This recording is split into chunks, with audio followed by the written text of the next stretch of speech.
You were there. You were alive.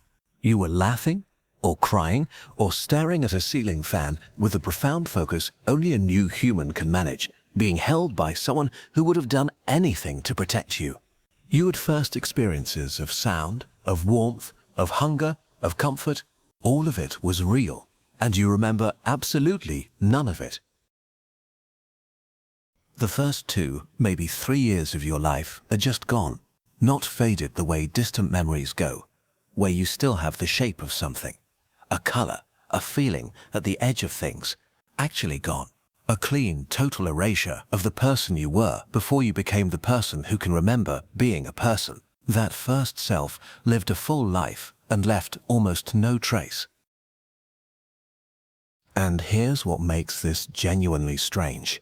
Your brain was working. You were learning words, learning faces, learning that if you cried something changed, that certain people meant safety and certain sounds meant food was coming. You were processing the world at extraordinary speed, faster in some ways than you ever would again.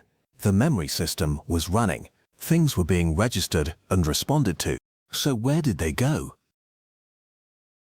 For a long time, the assumption was simply that babies couldn't form memories at all, that the brain was too undeveloped, too unfinished for anything to stick. But that turned out to be wrong. Babies as young as 6 months have been shown to remember specific people, specific objects, specific sequences of events for days, sometimes weeks at a stretch. The memories form, they just don't survive. The phenomenon has a name, infantile amnesia. And the first person to describe it clearly wasn't a neuroscientist, it was Sigmund Freud in 1899, who simply noticed that none of his patients could retrieve a single memory from before the age of 3, no matter how hard they worked in session. He assumed it was repression, that the memories were there but hidden. He was wrong about the mechanism, but he had found something real. Now, the hippocampus. The answer lives deep inside the brain, in a curved structure roughly the size of your little finger, named after the Greek word for seahorse because of its shape. The hippocampus is the brain's memory consolidator, the part responsible for taking short-term experiences and writing them into long-term storage. Without it functioning properly, nothing sticks beyond the immediate moment. And at birth, the human hippocampus is nowhere near finished growing. It won't reach full maturity until somewhere between ages 3 and 5.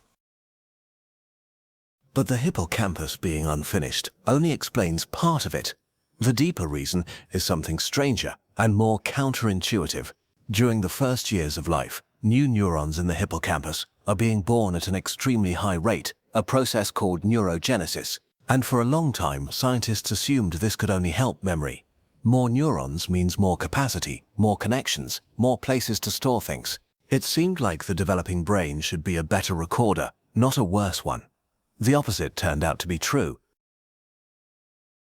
The arrival of new neurons doesn't strengthen existing memories. It disrupts them. Each new neuron integrates into existing circuits, reshuffling connections, breaking up patterns that were already established. The very process of the brain growing rewires what was already there. High neurogenesis means high plasticity, and high plasticity means the past doesn't hold. Paul Franklin and Sheena Jocelyn at the Hospital for Sick Children in Toronto tested this directly. They took adult mice, which normally have low neurogenesis and stable long-term memories, and artificially ramped up their neuron birth rate to infant levels.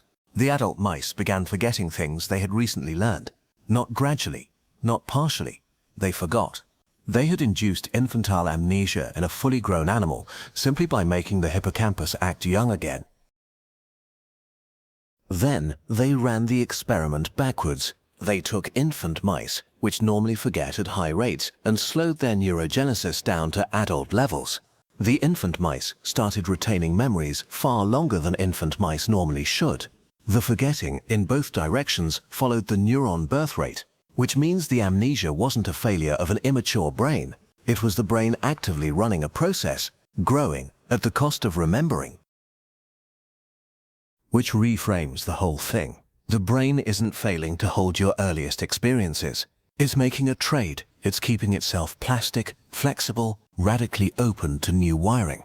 because that openness is what allows language, social understanding, and the entire architecture of thought to come online in such a short window of time. And the cost of that flexibility is continuity.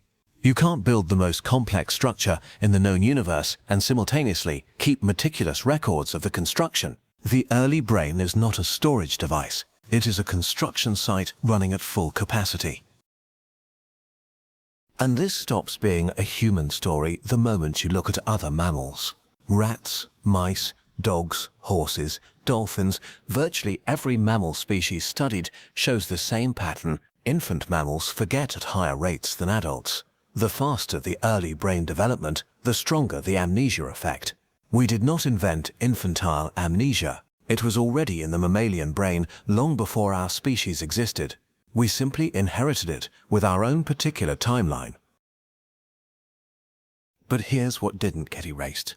Not all memory works the same way or lives in the same place. There is episodic memory, the story form kind, events in sequence, retrievable on demand, the film reel version of your own life. That's the kind that's gone. And then there is something older and more distributed, procedural memory, emotional memory, the body's deep record of what certain things felt like and what they meant. Those systems are different. They encode differently. They live in different structures, and they don't depend on the hippocampus in the same way. They survived. Which means the self you were before memory began wasn't lost without remainder. It was absorbed into the architecture your later self was built on. The emotional templates you carry, what feels safe, what triggers fear, what kind of touch reaches something language doesn't have words for. Some of those patterns were laid down before you could name anything.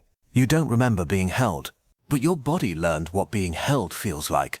That learning is still in you. Here's something to sit with. Think of a piece of music, or a smell, or a particular quality of light on a certain kind of afternoon.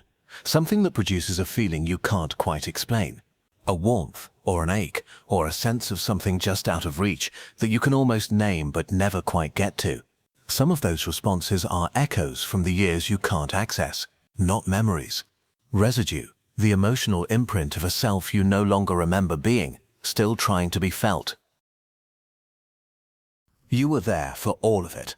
First breath, first face, first fear, first comfort, first time something was funny enough to make your whole body shake. You lived every second of it with the full intensity of a nervous system encountering the world for the very first time. And none of it registered as nothing. All of it landed somewhere. Then the building kept going and covered it over. And now you live in the finished rooms without knowing what's underneath the floor. The next time you feel something you can't explain, a sound that settles you, a smell that pulls at something just out of reach, a kind of light that produces an ache with no story attached to it, don't dismiss it. That might be the oldest part of you, still sending signals from a time your mind can no longer reach. The feelings outlasted the memories. They always do. If this changed how you think about memory, or about who you were before you became who you are, subscribe. We keep pulling apart the hidden systems behind the wild. The wild mind is everywhere around us. Keep looking. I'll see you next time.